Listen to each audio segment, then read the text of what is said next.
para sa'yo. Nay, ito pong pera ito, huwag mong mamasamayin, huwag kang mag-isip ng ano. Ito bigay namin dahil din sa pagpa-vlog ko sana. May pang-kustos ka sa pag-aaral. Diba? Hindi natin alam. Alam ko matalino ang bata, kaya kaya mo kunti-kunti mapag-aaralan. Tapos huwag kang mahiya magtanong sa amin. Kay Kuya Mon, kung may mga hindi ka alam, message ka. So ito, pagpasensyahan mo to para sa'yo. Nay, ito pong perang ito, huwag niyong mamasamayin, huwag kang mag-isip ng ano. Ito bigay namin dahil din sa pagpa-vlog ko sana. Tanggapin mo.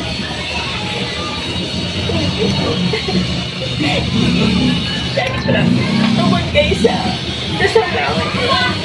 Kasi graduate din na siya eh. Grade 10 na. Oo. May problema pa po kami sa pinanggalingan ng school. Dati po kasi nasa private po sila.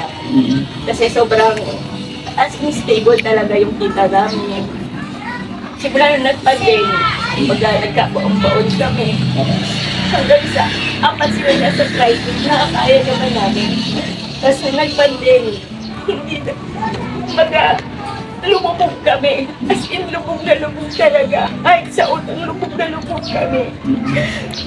Hindi namin nakita hanggang ngayon. Hindi namin nakukuha yung credential niya. Inuulit na nga siya ng mga teacher niya ngayon.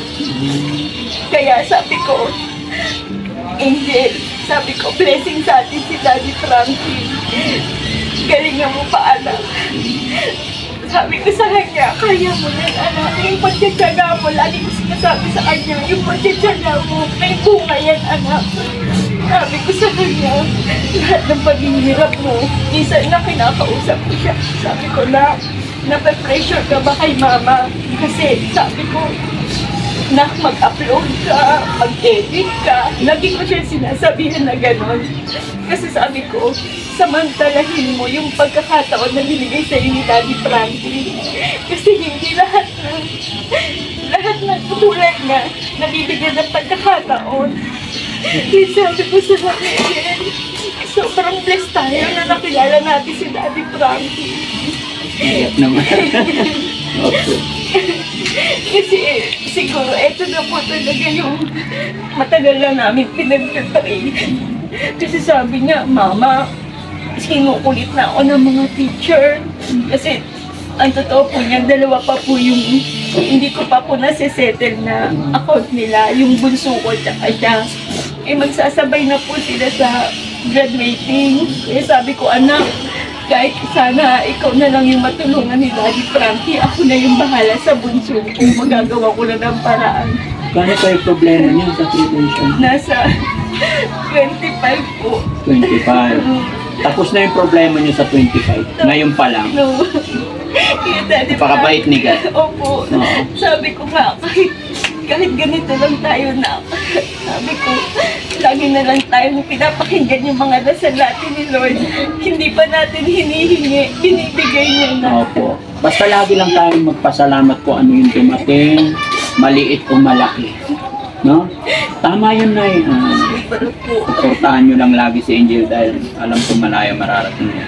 Basta huwag nang magbago si Angel, always down to earth. Yun. Makakaasa po kayo na ang Team Daddy Frankie tutulong din sa kanyang page, sa kanyang YouTube. Gagabay kami para kahit pa paano. Kasi pag natuloy-tuloy niya yan, siguro kaya niya pag-aralin ng sarili niya. Nabanggit mo sa akin maraming medal si ano? Opo. Anong mga medal yon? Kunin ko lang po. O sige. May iyak na si Angel, mga kababayan. Napaiyak siya sa nanay niya. Ano pa yung mga medal? Ang dami! Yan pa. Kahit sabi ko sa iyo, kahit mahirap kami, tatagulid namin yung mga anak ko. Kasi ito lang yung mapapagmalaki lang. Kay Angel lahat to? Opo, simula kinder. Angel, ikaw lang ba estudyante sa school nyo? Ha? Parang Mapos Award to Oh? Ang dami mga kababayan, no? Mga ilan ito? Hindi po alam. Makikita talaga mga kababayan kung gaano karami ang award ni Angel. Thanks to Lord and thank you God talaga. Kasi syempre kung hindi rin natin suportahan gaya ng sinabi ko, mga ganitong pagkakataon dapat talaga suportahan natin. Para malay nyo, ito sumikat, maging matupad niya yung pangarap niya, may ipagmamalaki ang Pilipinas na lady mechanic from Gen 3, ano? Very proud ako sa iyo, Angel. Huwag kang mag-alala. Hanggat kaya namin, gagabayan ka namin. Saka, yun, paulit-ulit ko lang sasabihin, wala naman ng pag-uusapan kasi, wag lang tayong magbago. Lagi sinasabi ko sa kanya na kahit anong mangyari, walang magbabago, anak. Kung gano'n ka, kung ganyan ka lang na.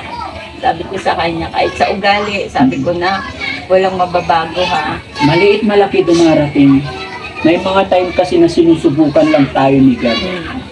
Pag nagtanim ka, mayroon tayong kasabihan pag nagtanim ka, unang tanim mo, kukunti pa yung bunga.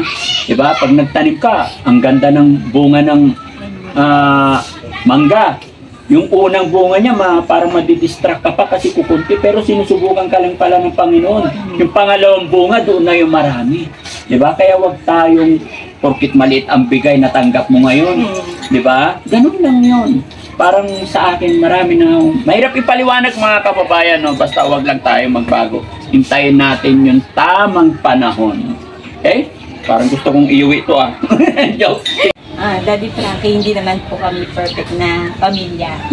Pero sa mga magulang po, gusto ko lang po malaman nyo na kung ang mga anak nyo makipag-usap po kayo lagi sa mga anak nyo, kausapin yung maigi, kung may mga problema.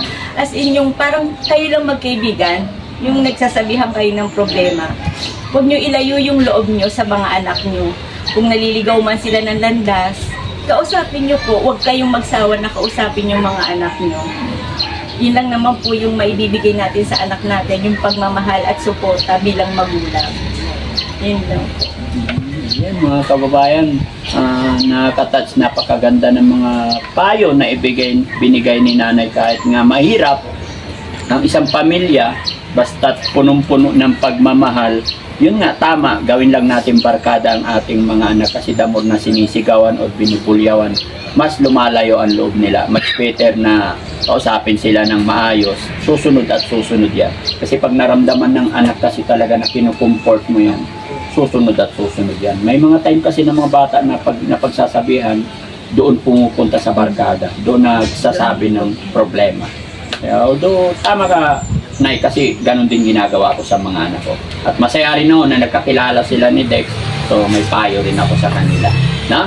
So, mga kababayan, no, maraming salamat. Sana po nagustuhan ninyo ang ginagawa ng Team Daddy Frankie. At hihilingin ko rin po na support pa natin si Miss Angel gaya na aking sinabi na sa ganon. Masuportahan niya ang kanyang pag-aaral dahil nakita ko yung pagsisikap din nila nanay para mapag-aral ang kanyang mga anak. Although yun, medyo nagka-problema sa paglipas ng pandemic. Although ilang taon na nakalimas ang pandemic, pero sariwa pa rin sa kanila yung hirap na idinulot ng pandemic. So mga kababayan, maraming salamat kung naibigan nyo po ang programa ng Team Daddy Frankie. Maglalambing po ako sa inyo. Pakisupport nyo po ang aking YouTube channel nang sa ganon lagi kayong ma-update sa mga upload videos pa namin at mas marami pa tayong matutulungan. Maraming salamat po sa Team Rise Above na walang sawang sumusuporta sa akin. Mga kababayan, i-flex ko rin ang ating kaibigan, si Pexi Lexi. Ayan, support po natin mga kababayan. Isa rin nating kababayan na sumusuporta kay Daddy Frankie. Nasa abroad po siya. Ganon din po kay Ma'am Maria Paz Okoshi. Ayan, shoutout po sa iyo Mama Maria Paz Okoshi. Ganon din po kay Tita Honey S. At sa buong Team Rise Above, Lilin Garrido, Stariray, ayan, Pinay sa Isla, Ma'am Lisa Liabres. At syempre kay Aling Rochelle. Maraming salamat po. Paalam ka na din.